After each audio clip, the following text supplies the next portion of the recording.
Hi అందరికి. చిన్న alert ఏంటంటే, మనం చిన్న పిల్లలు ఆడే వస్తువులని వాళ్ళు ఏదో చేసుకుంటారని మనం టెన్షన్ పడుతుంటాం కదా. పిల్లలు చేసే పనులు ఎట్లుంటాయి, చిన్న చిన్న పూసలు తీసుకొని ముక్కులో పెట్టుకోవడం కానీ, చెవులో పెట్టుకోవడం కానీ, ఇట్లా నోట్లో వేసుకొని గొంతులో వెళ్ళిపోవడం సిచ్యువేషన్ చూసినాం. కాయిన్స్ మింగడము అలాంటివి చూసినాము.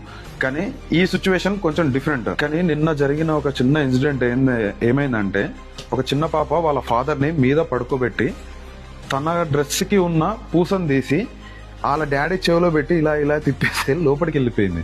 చెవిలో పడిందని కాల్ చేయగానే ఫస్ట్ ఇంటికి రా అని చెప్పిన వచ్చిండు. ఇంట్లో నేను కాకుండా మా డాడీ, మా మమ్మీ అందరం కలిసి ప్రయత్నాలు చేసినాము. లాస్ట్కి మేము ఒక దగ్గరికి వెళ్ళి ఇంకా డాక్టర్స్ కోసం కూడా తిరిగి, అట్ సండే టైంలో ఎవ్వరు ఉండకపోవడం వల్ల అదొక చిన్న టెన్షన్ అయింది. లాస్ట్ లో ఒక దగ్గర జీవులు తీసే వాళ్ళ దగ్గరికి వెళ్తే వాడు తీసిచ్చాడు. బట్ ఏంటంటే, చిన్నపిల్లలు ఉన్న ఇంట్లో మాత్రం చిన్న చిన్న పూసలు కానీ ఆడుకునే వస్తువులలో చిన్న ఐటమ్స్ ఏమున్నా కొంచెం అవాయిడ్ చేయాలి మనము. కానీ ఇంట్లో ఉన్న పిల్లలతోనైతే చాలా జాగ్రత్తగా ఉండడం ఉత్తమం. మనం ఇట్లనే వాళ్ళు ఏం చేస్తున్నారు అనేది మనం గమనించుకోవాలి.